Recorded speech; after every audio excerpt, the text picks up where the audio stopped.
Ada satu hal saya kira yang patut kita catat dan kita cermati betul mengenai surat dakwaan.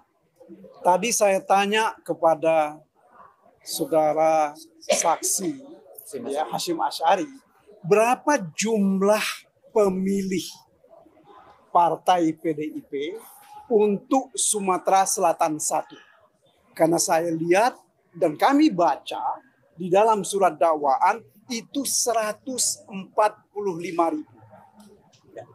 Tetapi ternyata menurut saudara Hasyim Asy'ari, sesuai dengan data yang mereka punya, jumlahnya 260 ribuan sekian lebih. Ini artinya apa?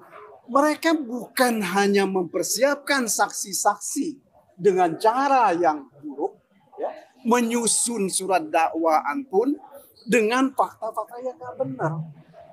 Seharusnya dengan tidak benarnya fakta ini sudah cukup untuk mengatakan bahwa dakwaan itu tidak terbukti.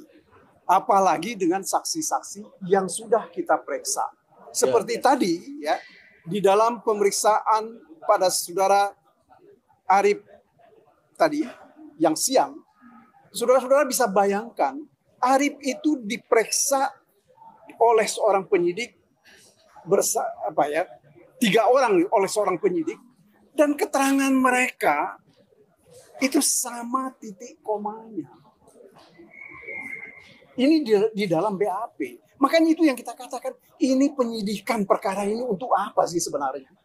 Untuk menegakkan hukumkah atau untuk memanipulasi hukum? Ini yang harus jadi catatan besar kita terhadap persoalan ini. Ya.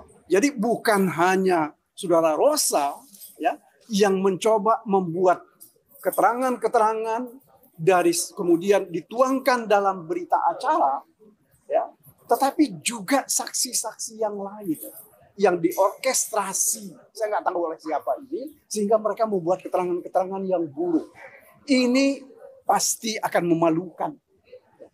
Ini akan jadi beban sejarah kita di dalam penegakan hukum. Tadi kan poinnya adalah di dakwaan itu ada yang kemudian tidak cermat ya. Nah, seberapa besarnya ketidakcermatan soal angka tadi itu yang kemudian menggugurkan norma-norma soal suap, soal perintangan penyidikan di kasusnya Mas Hasto? Begini, ini kan dakwaan itu kan kita harus lihat secara utuh.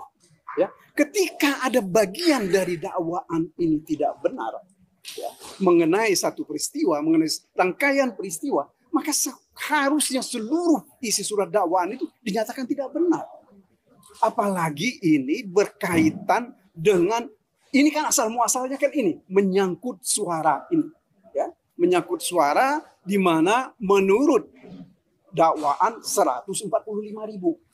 Meskipun kalau kita hitung lagi, breakdown lagi dari perolehan suara 8 orang itu yang ditulis dalam surat dakwaan, itu bukan 145.000, itu 129.000.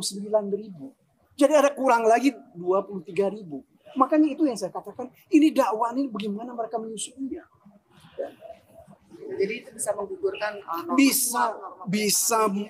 Kenapa? Karena ini kan dilakukan dengan cara yang tidak benar.